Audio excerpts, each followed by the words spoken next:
ମୁଁ ରାତିରେ ଉଠୁଛି ନା ଆଉ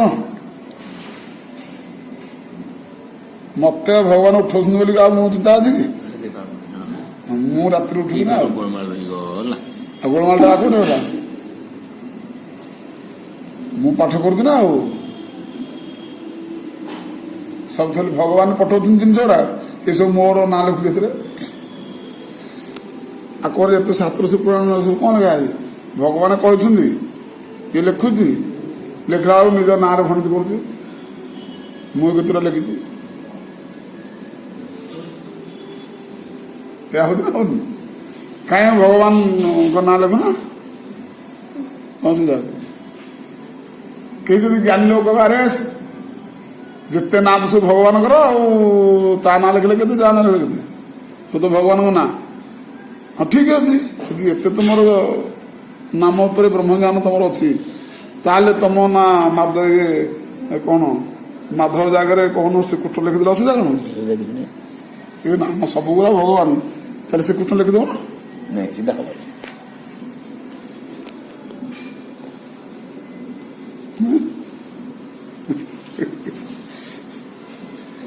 ତେବେ ଏଇ ଯୋଉ ଭଗବାନଙ୍କ ଦତ୍ତ ଜିନିଷ ଗୁଡାକ ଆମେ ଆମର ଆମେ ଆମର କରୁଛୁ ନା ପଞ୍ଚଭୂତରେ ଶରୀର ତିଆରି ଆମେ ମୋ ଶରୀର ବୋଲି କହୁଛୁ ନା ନାଇଁ? କ୍ଷୀରିଟା ଭଗବତ ପାଞ୍ଚଟା ଭୂତରେ ତିଆରି ଭଗବାନଙ୍କ ଦତ୍ତ ଜିନିଷ ମୋ ଶରୀର କହୁଛ। ଏମିତି ସାରି ସାମଗ୍ରୀ ଯେତେ ଭଗବାନ ସବୁ ତିଆରି କରିଛନ୍ତି ଏ ସାମଗ୍ରୀ ଦ୍ୱାରା ହିଁ ମତେ ଜାଣିବ, ମତେ ଜାଣିଲେ ହିଁ ଅନ୍ୟର ସେବା କରିବ। ଏଇ ହଉଛି ସାମଗ୍ରୀର ଉଦ୍ଦେଶ୍ୟ ଆଉ ଭଗବାନଙ୍କର ଉଦ୍ଦେଶ୍ୟ। ଆଉ ଅନ୍ୟର ମୋର ସେବା କରିବ ନା କଣ କମ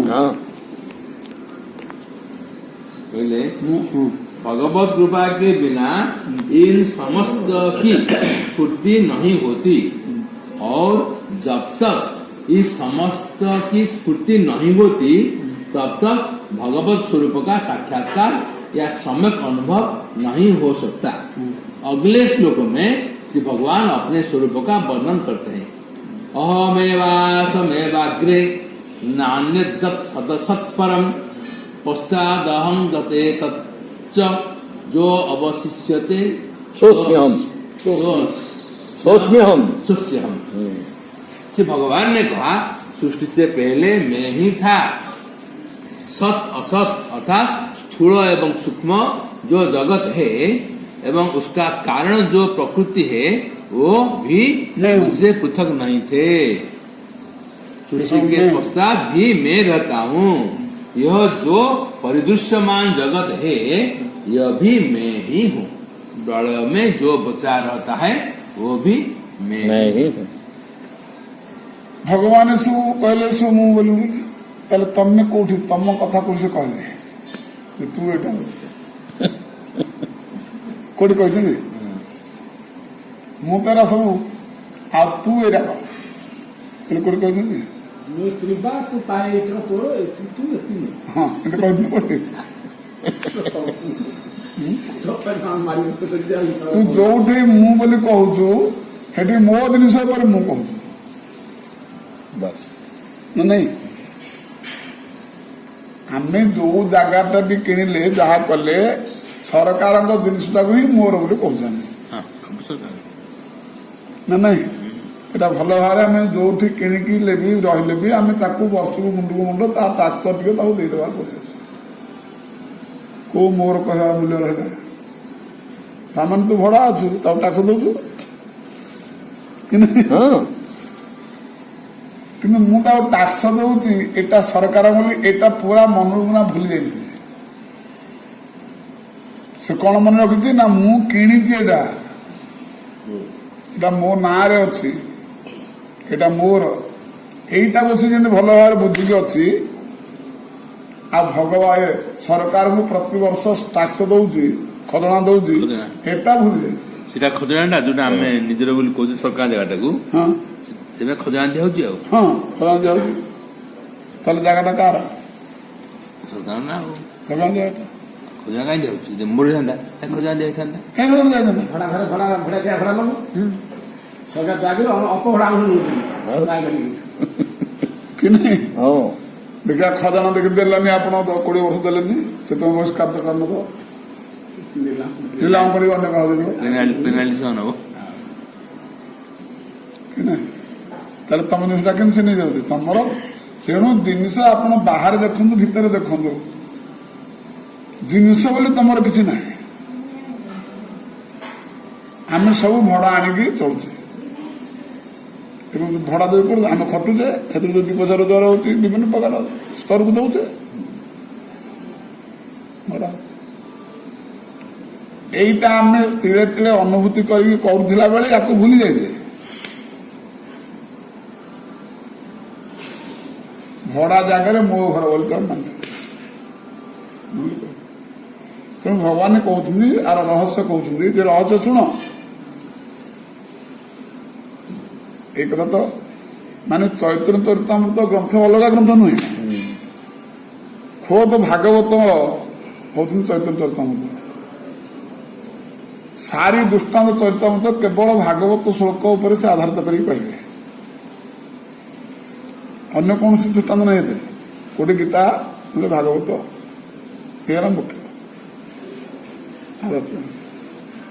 ভাগবতর রহস্য কଣ চৈতন্য চরিতামৃতর বিশদ ବୁଝାବନା ସରଳତା ବ୍ରହ୍ମାଙ୍କୁ ସୃଷ୍ଟି କରିବା ପାଇଁ କହିଲା ବେଳେ ବ୍ରହ୍ମା କହିଲେ ମୁଁ ଏଥିରେ ଫସିବିନି ତ ଭଗବାନ କହିଲେ ନାଇଁ ମୁଁ ଆଜ୍ଞା କରୁଛି ଫସିବୁ କାହିଁକି ଫସିବିନି ଅର୍ଥ ଆପଣଙ୍କୁ ଭୁଲିଯିବିନି ତ କହିଲେ ନାଇଁ ନାଇଁ ମତେ କାହିଁ ଭୁଲୁ ଭୁଲିପାରିବ କେମିତି ଆଜ୍ଞା କଣ ତା କହୁଛ ମୁଁ କହୁଛି ତୁ ଶୁଣି ରଖିଥା ଏଇଟା ମନ୍ତ୍ର ରଖ ତେଣୁ ସେ କହିଲେ ଚତୁର୍ଶ୍ରୀ ଭାଗବତ ସେଇଠୁ ତ ଆରମ୍ଭ ହେଲା ଏ ସଂସାରରେ ନ ଫସିବାର ଯୋଉ ମନ୍ତ୍ର ଇଏ ହଉଛି ଭାଗବତ ଯୋଉଟା କି ବ୍ରହ୍ମାଙ୍କୁ ପ୍ରଥମେ ସେ କହିଲେ କଣ ନା ଯାହା ସବୁ ଏରା ସବୁ ମୁଁ ଯାହା ତ ପାଖକୁ ଆସିବ ଏରା ଭଗବାନ ବୋଲିକି ତୁ ଦେଖିବୁ ଏ ସାରି ସାମଗ୍ରୀର ନାଁ ହଉଛି ଭଗବାନ ବୁଝିପାରୁଛି ସେ ରାଜେନ୍ଦ୍ର ଦାସ ବଢିଆ କଥା ଆମେ କହୁଥିଲେ ଜଣେ ସନ୍ଥ ଟ୍ରେନ ଚଢିଲେ ଟିକେଟ କରିନାହାନ୍ତି ଟିକେଟ କଲେ ମହାତ୍ମା କାହିଁ ଟିକେଟ ହଁ ସୀତାରାମ ଟିକେଟ ଆରେ ଟିକେଟ ସୀତାରାମ ଟିକେଟ କରିନି ମାନେ ସେ କହନି ମୁଁ ନିଜେ କରିନି ବୋଲି ସୀତାରାମ ଟିକେଟ କରିନି ଆରେ ଟିକେଟ ଦେଖା ସୀତାରାମ ଟିକେଟ କରିନି ଆରେ କୋଉଠିକି ଯିବ ହଁ ସୀତାରାମ ଯିବେ ଆହ୍ଲାବାଦ ଯିବେ ଆହ୍ଲାବାଦ ଯିବେ ଟିକେଟ କରିନ ସୀତାରାମ କରିନାହାନ୍ତି ଟିକେଟ ଯିବେ କୋଉଠିକି ସୀତାରାମ ଆଲାରାମ ଯିବେ ସୀତାରାମ ତ ଟିକେଟ କରିନା ସୀତାରାମ ଆଲାରାମ ଯିବେ ସୀତାରାମ ମାନେ ତାକୁ ବି ସୀତାରାମ ଏଇଟା କହୁଛି ଟିଟିଆ ସୀତାରାମ ସୀତାରାମ ଟିଟିଆ ସୀତାରାମ ଆଉ ଭଗବାନ ସୀତାରାମ ଏ ବି ସୀତାରାମ ଆହ୍ଲାବାଦ ସୀତାରାମ ଗାଡି ସୀତାରାମ ସବୁ ସୀତାରାମ ଆଉ ସେ କଣ ଟିକେଟ କଣ ମାଗିବ ଟିଟିଏ ପାଗଳ ହେଇ ପଳେଇଥିବ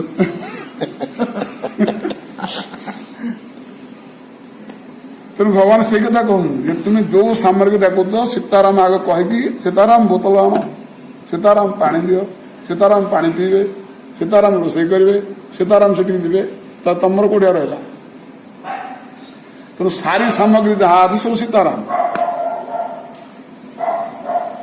ଆମେ ସବୁଥିରେ ରାଧେଶ୍ୟାମ ରାଧେଶ୍ୟାମ କାହିଁ କହୁଛେ ରାଧେ ରାଧେ ଏଥିରେ ବ୍ୟକ୍ତିତ୍ୱ ଗଲା ତୁମର ବ୍ୟକ୍ତିତ୍ୱ ଗଲା ତାଙ୍କର ବ୍ୟକ୍ତିତ୍ୱ ଗଲା ଏଥିପାଇଁ ରାଧେ ରାଧେ ନାରାୟଣ କି ଯାହା ସବୁ ଏଥିପାଇଁ କହୁଛୁ କିନ୍ତୁ ଆର ରହସ୍ୟ ଆମେ ବୁଝିନେ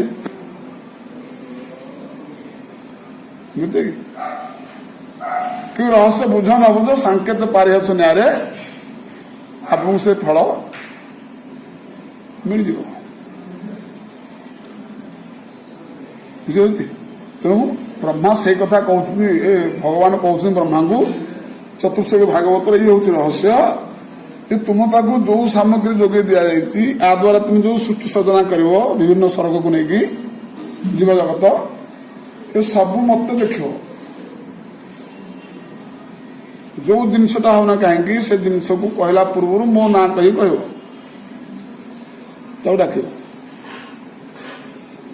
ବା ତାକୁ ପଠେଇବ ମୋ ନାଁଟା ଯୋଡି ପଠେଇବ ମୁଁ ଆଉ ମାୟାରେ ଫସିବ ନା ମାୟା ତମର ଚାକର ହେଇକି ଶୋଳିଥିବ। ସଂସାର ଚାକର ହେଇକି ତୁମ ରହିବ। ମୋ ନାଁଟା ଯୋଉଠି ତୁମେ ନ ଯୋଡ଼ିବ ତୁମେ ସେଇଠିକି ନା ଫସିବ। ବସିଲ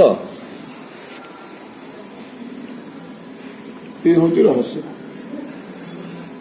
ଭଗବାନଙ୍କର ରହସ୍ୟ ଏତିକି। ଭଗବାନ କହୁଛନ୍ତି ମୋ ଶରଣ ଆପଣ ହେଲେ ତ ମୁଁ ଏଇଟା ଯୋଗେଇବି। ଅନ୍ତର୍ମୁଖୀ ତ ହେଲେ ତ ହେଇକି ହବ।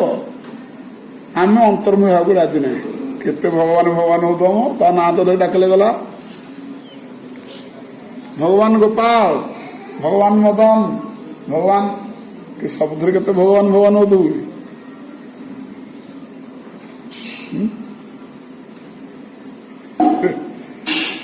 ତେଣୁ ଏଇ ହଉଛି ରହସ୍ୟ।